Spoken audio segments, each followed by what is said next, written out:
What's going on, everybody? So, I got a thing. You see it? You see it? It's Chelsea Green, entitled. And to be honest, I'm really surprised I got her. So, honestly, I just saw Kyle in chat go and say he did the steps on the portal, and he got her four star gold, I believe, something along those lines. And I went, huh? Well, if he can do it, maybe I can do it because he has a lot more cards than I do. His percentage chance has got to be lower. So let's give it a shot. So I did the steps on the portal and I got her 5-star bronze.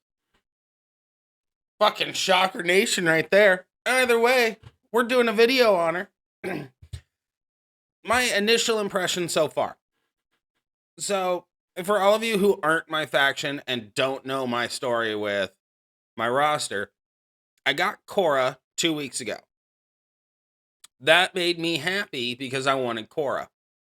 Immediately following getting Cora, I got Trick Liv, which, if anybody knows me, knows I'm a giant Liv Morgan fan. To the portion where it's not quite to the level of Stalker, but it's just like just below it, to where if I saw her in public, I would probably turn into a little woman and faint and just be like, oh my God, so pretty. But either way, I digress. You see where I'm going with this. But now I have Chelsea, and I'm torn between Chelsea and Liv. They're both extremely good cards. I think they're both very, very good. I think I'm going to take Chelsea to 6-star silver before I take Liv, because I have this feeling that I'm going to take Chelsea to 6-star silver. I'm going to immediately regret it. Use her for a time, similar to Tech Sammy right now. Use her for a time until Liv gets to 6-star silver, and then Liv's going to become my primary. And I'd really rather not burn out on Livs right now, considering I have Acro Liv and Powerhouse Liv. Having the trio of danger on your female feud lineup all the time can get monotonous. So I'd rather throw in someone who can stun bitches. Yeah, and she's got an anti-bleed.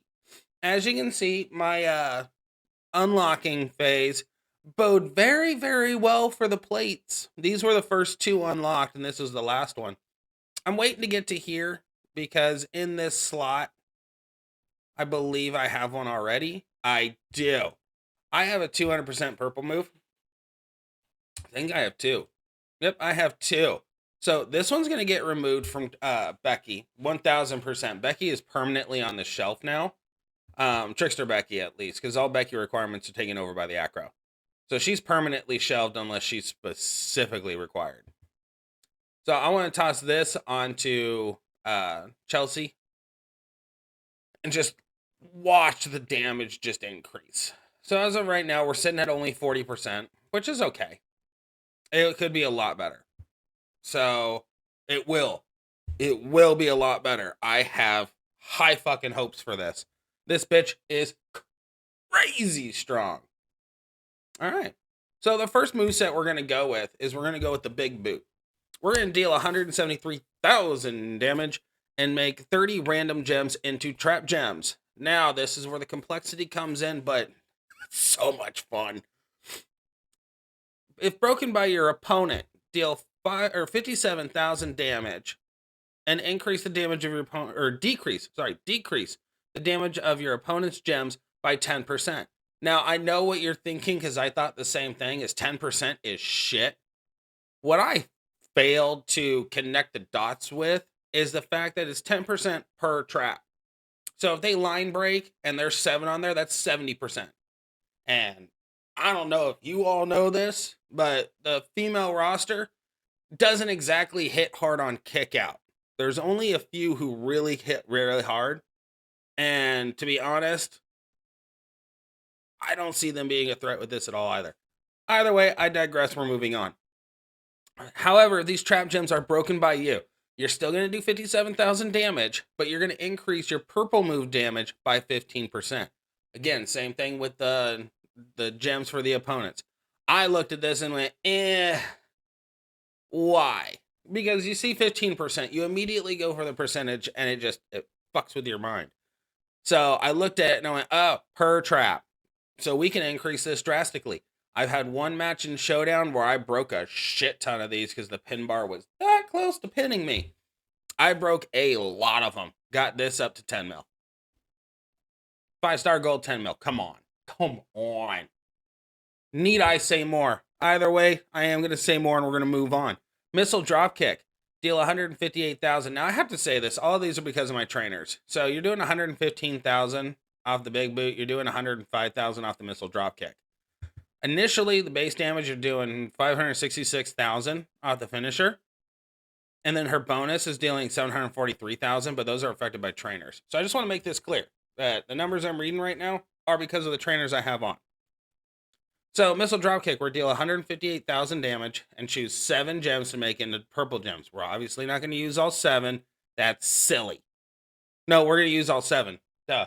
I'm getting too far ahead of myself. I'm mixing other cards. No, we use all 7. We blow shit up. And then, obviously, the best finisher name in existence, I'm prettier. I am prettier. I'm looking at myself right there. I'm prettier. I agree. So, the finisher is going to deal 1,274,000 damage and gain 8 blue MP. Perfect recycle. Hardcore. If your opponent's class is technician, then you're going to deal an additional 1.6 million move damage. Move damage. That is the critical portion. It says move damage. So that is completely affected by trainers and the belt. And line bonuses. Come on. That's just silly. Silly. So, I already showed you the belt. I already showed you the moveset. We're going to go abuse Alondra a little bit because, shit, this ain't going to be hard. I could not find anybody on the road that's 6-star that my 5-star gold could fight. I had to go with 5-star gold, and I don't appreciate it. That's how good she is. At 5-star gold, I want to be fighting 6-star bronzes. That's just how this goes. Okay, so we got a nice little bundle of traps here. So this is what I've been doing. Play it the way you want to play it, but this is what I do, and I feel like it's the most efficient. I make sure to break 9 in total. Because come feud, that's going to be the ultimate objective, is to get to the 9, so that way my 10 charge finisher can go off turn 1. So right now, we're going to be doing 2.8 million damage with an additional 3.7. So we're looking at over 6 million damage. She's done. There ain't no kicking out. There's not. That's just the reason why I want to fight a 6-star bronze. We destroy. Either way, moving on. My next build, however, is going to be a little bit harder to pull off right now because she needs to be 6-star bronze for this next build. I'm going to end this with I'm going through the builds that I am ranking. So right now, this is A. This is an A tier build. The reason I'm calling this an A tier build is pretty straightforward, okay? We have our big boot, which is great, but all of the effects are only for a turn. So during a turn, it goes into the pin phase as well. So when you pin the opponent and they break the gems, they're decreasing that. The purple move, if you break the trap gems, you're only getting the increase for 1 turn. So it's that turn, which is a problem, and I don't like it. So the reason why it is a problem is breaking as many as we do to increase this, there is a potential to cascade. So that's the reason why it's an A tier. If this was the pin bar doesn't move, completely different. Would make her broken, and I'm sorry, nobody would be getting her. She'd be that broken. But ultimately, this is A tier. Right now, at 5-star gold, this next moveset is B tier. And the reason why it's B tier is it doesn't recycle. I'm going to put that there first. It doesn't recycle. At 6-star bronze is when it recycles. Okay, we're going to keep the finisher on her. This is just going to be a nice little pop to the face. At 6-star bronze, we unlock the rope choke. Now, let's do our normal backstreet shenanigans. I'm going to come over to this side of the table. And we're going to look up Chelsea real quick on the portal. I should have already had this pulled up. This is my bad. I was not prepared. So basically, my YouTube career is going to be like my high school career. All right, we're going to look at silvers instead. Okay, so the rope choke. It's going to be a 7 MP move. It's this one right here. It's a color submission. Choose 6 gems to make into yellow submission gems and do 228,673 damage for 3 turns. Remaining submission gems turn into silence gems. The silence gems I really don't give a fuck about. To be rightfully honest, I really don't give a fuck. The reason I don't give a fuck is I just want the rope choke to refill a second rope choke. Really? 2 of them? Back to back? Okay, so we're going to be choking people like crazy. Rope choke, rope choke. You just go back and forth. The pump kick is where the biggest portion of this damage comes from. Okay? You're doing already half a mil at 5-star gold. At 6-star silver, you actually wind up doing 923,000 damage.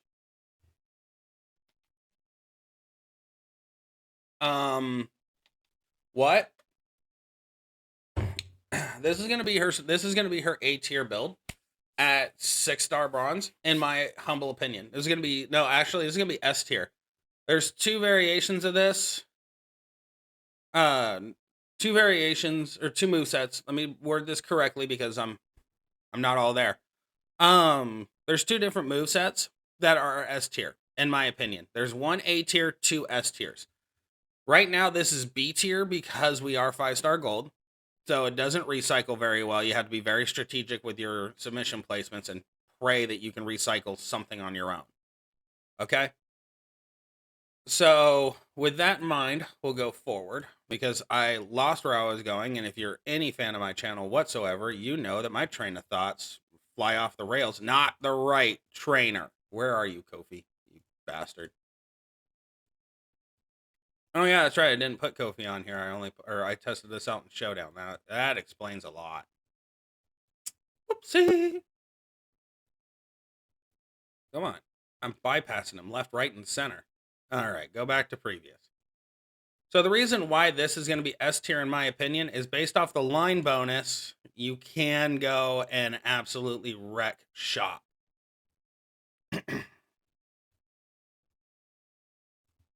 So clearly, we're lowering the finisher damage just a smidgen, but against tech, we're not really lowering it that much. Our bleed now does 1.6 million damage for 5 turns. If this was at 923,000, we'd be doing close to, or over 3.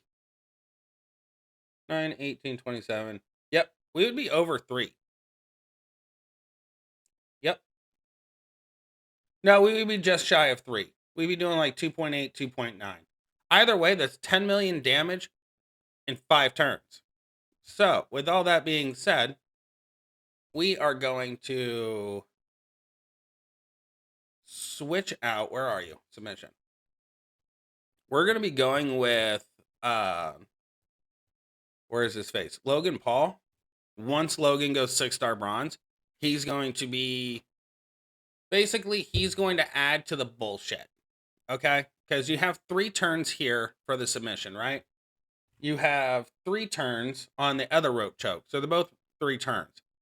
So essentially, what could be done here is Logan Paul at max trainer does 1 additional move point or 1 additional turn for submissions plus 50%. So it'd be 4 turns here. So in the 4 turns, this would be doing 8 mil, something like that, close to 10 mil. At least 10 mil by the time it's their turn. So they're already just bled completely out. And then you go into your rope choke and you redo it. So while I'm continuing talking, let's go in and do the fight. Because this video is about to be really long with the fact I keep going on tangents. 15 minutes so far, so not bad, not bad. I absolutely love Chelsea, and I truly am happy I got her first 7 pull. That's just where I'm at.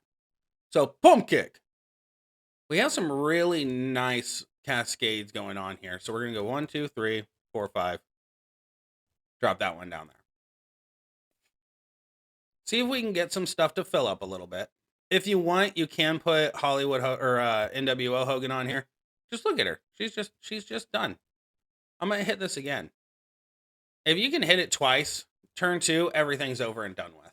If you can recycle this, like if the board allows for you to charge up everything, It's done. That's just how it goes. It's just done. She subs, she bleeds. In my opinion, better than Zombie Bianca. But that's just my opinion. I have a love-hate relationship with Zombie Bianca. And even though she is a guaranteed turn 2 win, there is a very strong possibility that people will have an anti-bleed, which will hurt Chelsea as well. But Zombie Bianca, I think the reason I don't like her is because of her age in the game. The fact that she was a thorn in the sides of many for so long, and now just is kind of right there. She's still S tier. She's still amazing. If you have her and you don't have any other tricksters, by all means, you work up Zombie Bianca to 6-star silver. She's well worth it.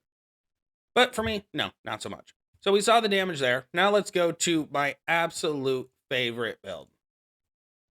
And this absolute favorite build is only missing one piece to the puzzle, and that is Striker KO. Striker KO is the only thing missing from this that would break her. And the reason I say this is her finisher at 6-star silver does 938,368 damage. Okay? If the opponent's class is technician, it does 1.2 million damage. If you throw on a 200% purple move, you throw on Powerhouse or Striker KO as a trainer, because Striker KO does 2 MP for purple plus an additional 100%. So the way we have to run this for feuds is a little cattywampus, and I don't really particularly like it right now. Mainly because one, I'm missing Powerhouse KO or Striker KO. That's the only reason I don't like it. So I'm just gonna show you what the damage does, and we're gonna leave it at that. So once I have all the pieces together and we have a female feud, by all means check in with me. If we have a female feud coming up, not this weekend because this weekend showdown, but next weekend, we have a female portion of that because it should be Flash feud. Fingers are crossed. Chelsea will be a part of that lineup. You come to the live stream, watch it, or you watch the VOD afterwards. I plan on using her, and she will be 6-star bronze by then. I guarantee it. I'll have her at least 6-star bronze, not 6-star silver, but at least at 6-star bronze, I'll be able to showcase all 3 movesets in a feud to see which one I prefer the most. But moving forward, we're going to go with the running front drop kick. Say that 5 times fast. We're going to deal 363,000 damage because of our trainers, and make 7 random gems into 2-turn juggernauts. That will deal 424,000 damage on every countdown and increase your purple MP by 4. At 6-star silver, these juggernaut gems do 702,808. So real quick, I just want to point this out. So we do 7 gems. So we're going to do 702,808. Okay, we're going to times that by 7. She's gonna do almost 5 million damage just from the jugs. That's ridiculous. Is it slower than all the other builds? Obviously. But it's a more control factor because of the lung blower. So the lung blower, we're gonna deal 356,292 damage and force your opponents to skip their turn for 2 turns. 2! She stun locks. She stun locks hard because you have the lung blower and the running drop kick. She's gonna freaking just wreck shop, because by the time the last turn hits, these are already filling up everything again, so you can hit it again. Ridiculous. This is a 4 MP move, the running front drop kick. So if you hit this, turn 1, and there's a 3 match, you hit the running front drop kick again next turn. By the time it comes to where your finisher's hitting, you're already deleted their health. They're just gone. They're just freaking gone. So dumb. And obviously, I'm prettier. Now that it's increased for 1.2 and 1.6. I really, really want to fight a 6-star bronze tech right now. I want that to be the vid. But I couldn't find a tech. So, oh well. Hit here. Goes down. Stun lock. Goes down. Swipe. Bam. Ready to go. Health gone. Hit here. And then we're just going to end it because it's a 5-star gold and she's done. Broken. Absolutely broken. She just does so much damage. So much damage. It is absolutely fun to watch. So, all those builds, all of this, every single one of them, you can see the real threat that Chelsea poses. Am I a fan of Chelsea Green in the WWE? Not so much. I think her and Britt Baker are basically cloned, and they just lost control of their clones. I mean, you look at Chelsea, you look at Britt Baker. They're way too similar. Way too similar. But as a card in WWE Champions, I believe her to be top tier. I believe that she is ultimately tied. I think she's tied with Liv for number 1 and number 2 spot. Rhea, I believe, has fallen to number 3. Dakota Kai with drip plate is number 4. And the only reason why Dakota Kai is number 4 is because you have to have the drip plate on her for her to one-shot 6-star silvers. And since drip plates are no longer available, basically that goes down to a chosen few. So, Chelsea, if you have a chance to run her or chance to get her. Push hard for her this weekend so that way you can get as many shards as humanly possible. And every single time you see her shards on the prize ball, if you can get them, get them. Get her on your roster as soon as humanly possible. All that being said, without any further ado, I'm going to leave you the same way I always leave you. Life can be fun. You allow it to be. We'll see you in the next video.